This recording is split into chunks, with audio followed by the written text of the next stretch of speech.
우리 매일 성경의 본문이 바뀌었죠. 어제부터 우리가 또 아모스를 읽기 시작했습니다. 그래서 다음 주에 한 번 더 나눌 수 있는 기회가 있겠지만 또 아모스를 처음으로 다루면 또 1장 시작하고 서론을 얘기하면 또 자꾸 설명을 하게 돼서 좀 말씀의 은혜가 좀 떨어지는 것 같아서 오늘은 그렇게 안 하고 여러분이 오히려 매일 성경 꼭 앞에 서론을 읽어보시고요. 또 1장을 못 다루고 오늘 2장을 다루게 되지만 그래도 여러분 말씀 속에 은혜가 있기를 기원합니다. 자, 오늘 본문 아모스 2장 4절부터 16절까지인데요. 자, 오늘 12월 5일 본문인데요. 아모스 2장 4절부터 16절까지입니다. 자, 이 말씀을 읽으면서 또 이스라엘 역사에 대한 얘기니까 조금은 딱딱할 수 있지만 오히려 그 속을 통해서 그 말씀을 통해서 오늘 저와 여러분의 주 하나님의 그 음성을 듣는 그런 귀한 시간 되기를 바랍니다. 자, 4절부터 같이 한번 읽어보겠습니다. 16절까지 한 절씩 교독하겠습니다. 한 절씩 교독하겠습니다. 제가 먼저 4절을 읽습니다. 다 찾으셨죠? 여호와께서 이와 같이 말씀하시되 유다의 서너 가지 죄로 말미암아 내가 그 벌을 돌이키지 아니하리니 이는 그들이 여호와의 법을 멸시하며 그 율례를 지키지 아니하고 그의 조상들이 따라가던 거짓 것에 미혹되었습니다.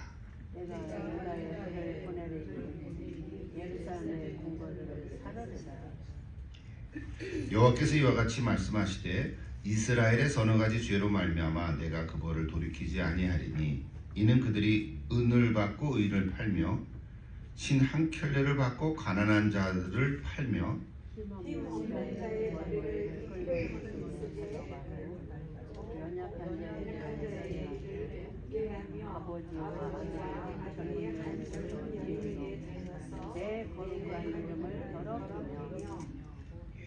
모든 제단 옆에서 전당 잡은 옷 위에 누우며 그들의 신전에서 벌금으로 얻은 포도주를 마시니라. 내가 아무리 사람을 그들 앞에서 내가야지 그 키는 백장문 높이와 같고 강하게 상수리나무 같으나 내가 그 위의 열매와 그 아래 뿌리를 진멸하였느니라. 내가 너희를 애굽 땅에서 이끌어내어 40년 동안 광야에서 인도하고 아모리 사람의 땅을 너희가 차지하게 하였고 또 너희 아들 중에서 선지자를 너희 청년 중에서 나시린을 일으켰나니 이스라엘 자손들아 과연 그렇지 아니하냐 이는 여호와의 말씀이니라. 그러나 너희가 나실 사람으로 포도주를 마시게 하며 또 선지자에게 명령하여 예언하지 말라 하였느니라.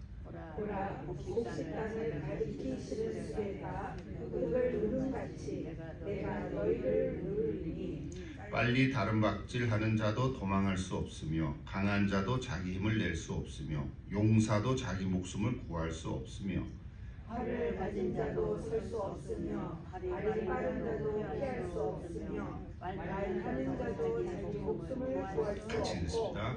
용사 가운데 그 마음이 굳센 자도 그날에는 벌겋고 도망하리라. 여호와의 말씀입니다.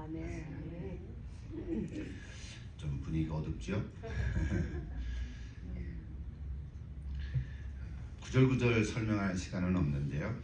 오늘 매일 성경 보면 제목이 과연 그렇지 아니하냐 뭐 이렇게 제목을 이렇게 쓰였는데 매일 성경 보면 늘 두 가지 질문 던진다 그랬죠. 하나님은 누구신가? 하나님은 어떤 분이신가? 그 질문을 가지고 본문을 읽으면서 찾아볼 수 있다 그랬고요.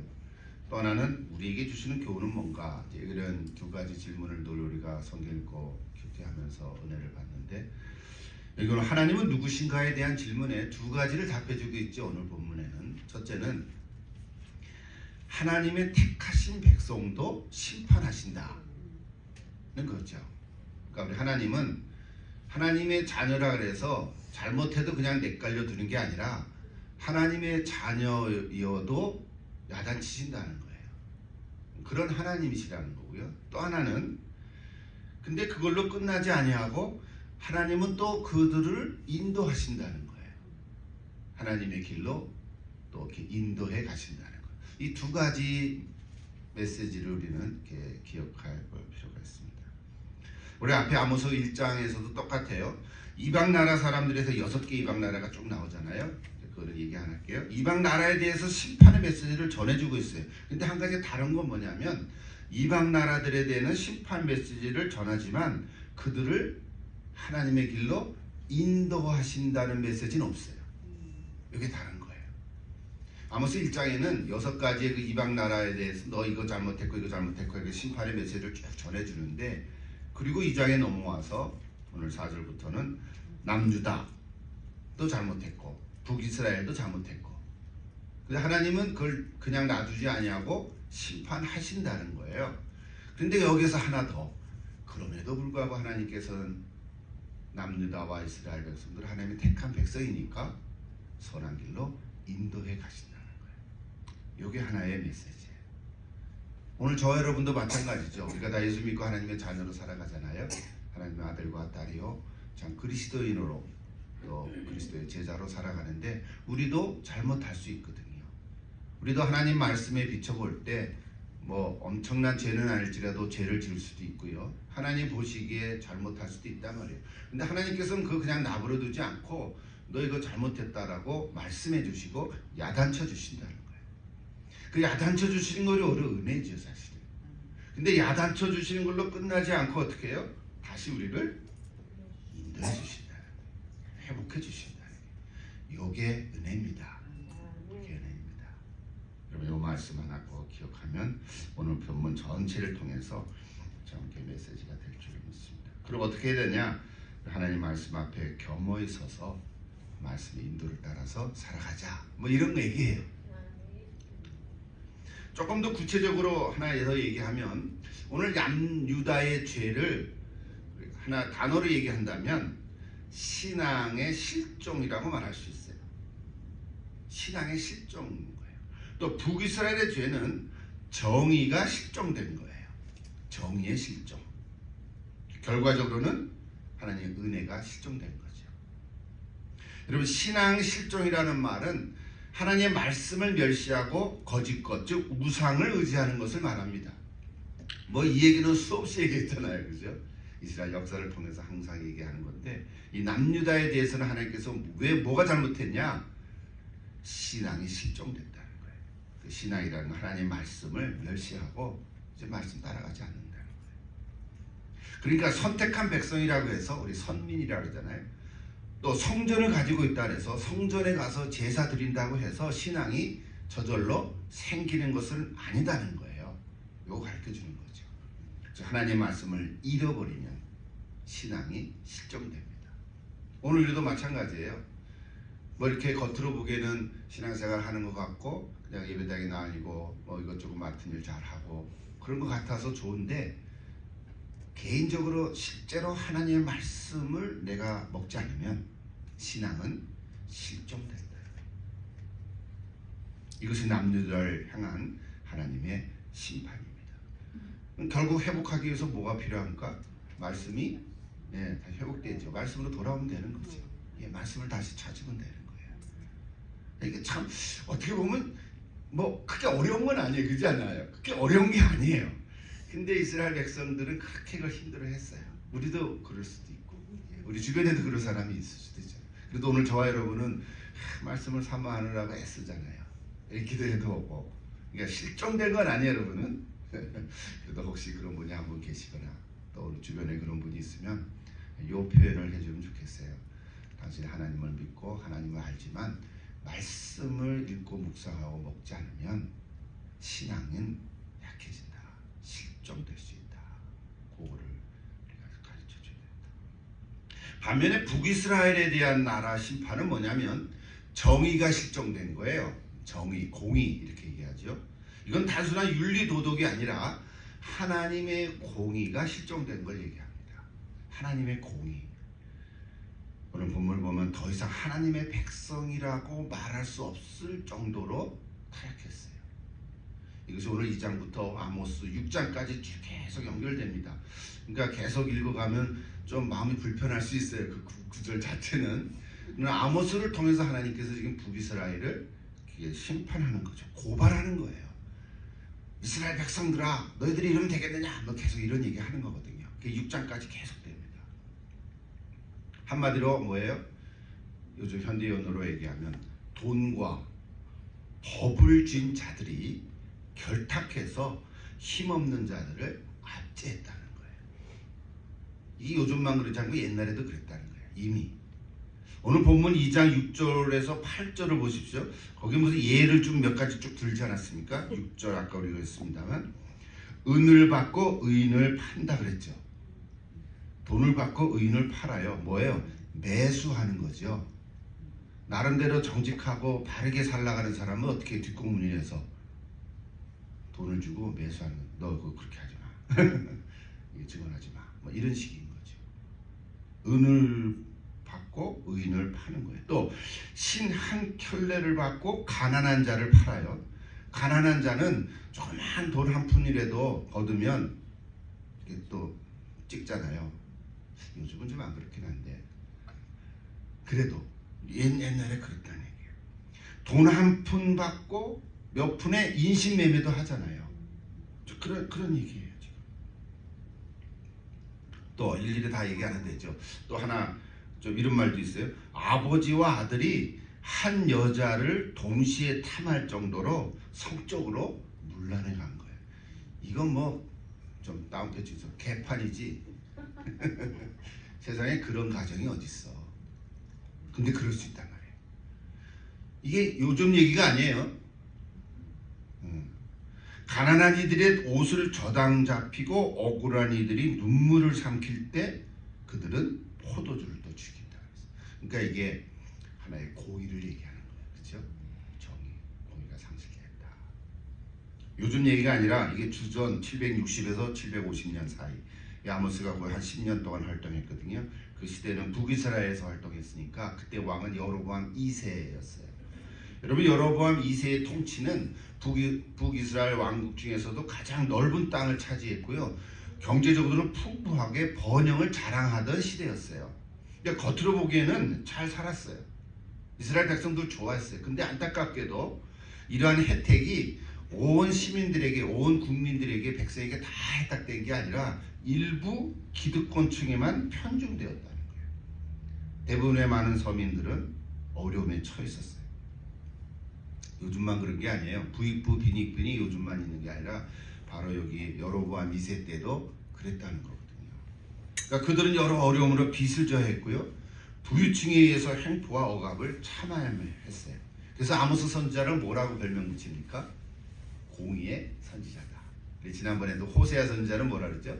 사랑의 선지자고 아모스는 공의의 선지자라고 우리가 별명을 붙입니다. 그러니까 아모스 선지자는 하나님으로부터 받은 이 이스라엘을 향한 신탁이 바로 이런 사람들에 대해서 그 횡포에 초점을 맞춘 거예요. 특별히 뭐 아모스 전체의 핵심 구절 기억합니까? 퀴즈 내면 맞춰야 되는데 아모스 5장 24절 요걸 한번 찾아봐서 같이 한번 읽어봅시다. 아모스 5장 24절 아모스 전체 구절에서 이거 꼭 기억하는 거죠. 뭐죠? 여러분 암송도 하는 거예요. 아 이게 여기 있구나. 여러분 잘 아는 거죠. 자 5장 24절 핵심 구절인데 같이 읽을까요? 오직 정의를 물같이 공의를 마르지 않는 강같이 흐르게 할지어다. 이게 원래 구절이죠. 여러분 보통 어떻게 정의를 물같이 공의를 강같이 뭐 이렇게 얘기하죠. 예. 이게 아모스의 특징이에요. 그럼 어떻게 하라는 거예요? 이제 그 후에 말씀이 뭐예요? 하나님의 은혜인데 하나님의 은혜는 뭐를 표현하냐면 이렇게 얘기해요. 하나님께서 이스라엘을 인도해 주신 역사를 좀 돌이켜보라는, 기억해보라는 거지. 출애굽한 사건, 엄청난 사건이잖아요. 그때를 기억해봐라. 하나님이 하신 거 아니냐. 또 광야 40년 동안의 생활, 너희들이 먹을 거 없고 마실 거 없어도 하나님이 다 베풀어 주지 않았냐. 만나를 주고 그 후 가나안 정복을 해서 또 살아가게 하고 다 지파별로 나눠서 그죠? 다 살게 하고 또 역사가 아직은 왕이 없었을 때는 사사들을 일으키고 이게 다 그 젊은 아까 뭐라 그랬죠? 성경에는 나실이라 그랬죠? 나실. 그렇게 하나님은 너희들을 인도해 주셨는데 그걸 좀 생각해 보라는 거예요. 그러면서 뭐라는 게 11절에 과연 그렇지 아니하냐. 우리를 하여금 깨닫게 하는 거죠. 그래서 오늘 11절의 말씀에 이렇게 제목으로 삼았잖아요. 과연 그렇지 아니하냐. 참 재미난 표현 같아요. 과연 그렇지 아니하냐. 하나님께서도 오늘 우리에게 또 저와 여러분에게 과연 그렇지 아니하냐. 너 인생을 돌이켜봐라. 내가 60평생 살아오는 동안 힘들고 어려움이 있었고 네가 세상으로 나갔을 때도 하나님이 너를 이렇게 인도하고 깨닫게 하고 또 누구 사람을 붙여주고 또 어려움이 있으면 내가 또 이렇게 베풀어주고 그걸 생각해봐라. 과연 그렇지 아니하냐. 이런 얘기예요. 그러면 그 하나님의 그 마음을 좀 이렇게 느껴볼 수 있으니까 과연 그렇지 아니하냐. 아마 우리 부모님이 자녀들한테도 뭐 하나 교훈을 줄 때도 아마 일장 연설을 하면 좀 짧게 해주지만 길게 할 수도 있잖아요, 그죠? 앞에 딱 앉혀놓고 너가 지금 이렇게 다 장성해서 네가 다 잘난 줄 아는데 사실 생각해봐라. 너 핏덩이 같은 거 낳고 내가 너를 젖먹이고 키우고 뭐 이런 얘기 옛날 어르신 부모님들 다 하잖아요. 그러면서 뭐예요? 과연 그렇지 아니하냐 이제 이렇게 하는 거지. 그러면 자녀들이 뭐라 그래요? 할 말 없음. 그렇지 않습니까? 마치 우리가 하나님 앞에서도 하나님께서 그렇게 과연 그렇지 아니하냐 이렇게 말씀하시는 거예요. 그래서 하나님께서는 우리를 하여금 오늘 말씀을 읽으면서 그동안 하나님께서 너의 삶을 이렇게 인도해 오신 거 돌이켜보면서 다시 뭐 하라는 거예요? 하나님 말씀을 다시 생각하고 하나님 말씀에 서서 겸허히 서서 살아가라. 오늘 매일 성경 보는데 그 구절이 계속 반복해 나오더라고요.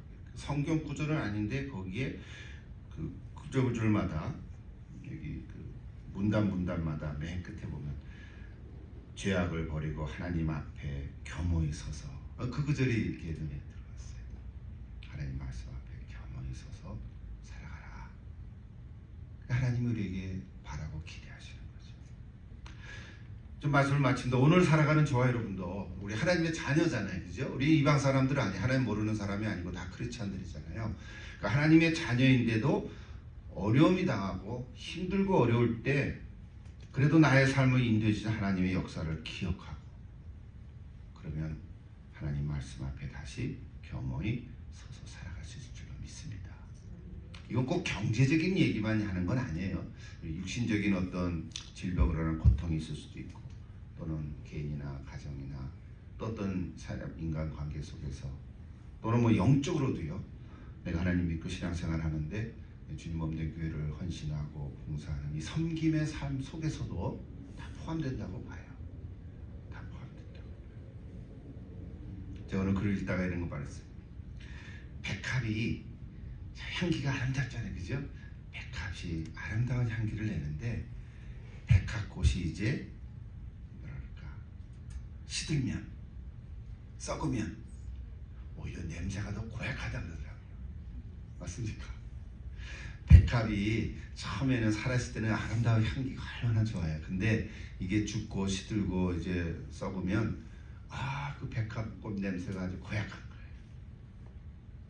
마찬가지로 우리 예수 믿는 사람들이 마땅히 거룩한 삶으로 살아가야 되는데 우리 예수 믿는 하나님의 자녀들이 망가지면 타락하면 믿지 않는 자보다 더 심할 수 있어요. 오늘 저 여러분은 그렇게 되지 않기를 바라고요. 그런 사람 하나도 없지만 그런 것 같아요. 아까 얘기했던 그 남유다의 그 실종된 신앙 그리고 북이스라엘의 실종된 정의 이거 회복되기 위해서는 은혜가 회복이 돼야 돼. 실종된 은혜가 회복이 돼야 돼. 여러분 은혜도 실종될 수 있어요. 은혜는 하나님의 선물이잖아요. 은혜는 하나님의 선물인데 하나님의 선물을 조금 중단해. 은혜가 없어. 그럼 어떻게 돼요? 은혜 없으면 우리가 살아갈 수가 없거든요. 은혜도 실종될 수 있다는 거예요. 여러분 그렇게까지 가면 안 됩니다. 내가 힘들고 어려워도 하나님의 은혜를 경험하면서 살아가야 돼요. 하나님의 은혜는요 그냥 죄를 묵인하거나 방관하는 것이 아니라 하나님의 은혜는 사랑인 거예요. 오늘 저 여러분이 다시 하나님의 놀라운 사랑에 이렇게 충만할 수 있기를 기도합니다. 여러분 하나님의 은혜가 충만하기를 바랍니다. 그래서 은혜가 최고예요. 그 은혜를 얻기 위해서 우리는 말씀 앞에 다시 겸허히 서서 살아가는 것입니다. 우리 12월 성탄의 계절에 이제 예수님이 이 땅에 오셔서 우리가 뭐 너무 잘 아는 이야기잖아요. 이 땅에 오심으로 하나님의 나라가 시작이 된 것을 우리가 믿고 또 내 심령 가운데 임하신 성령님의 임재하심으로 우리 하나님의 은혜가 회복되기를 축복합니다. 같이 한번 기도.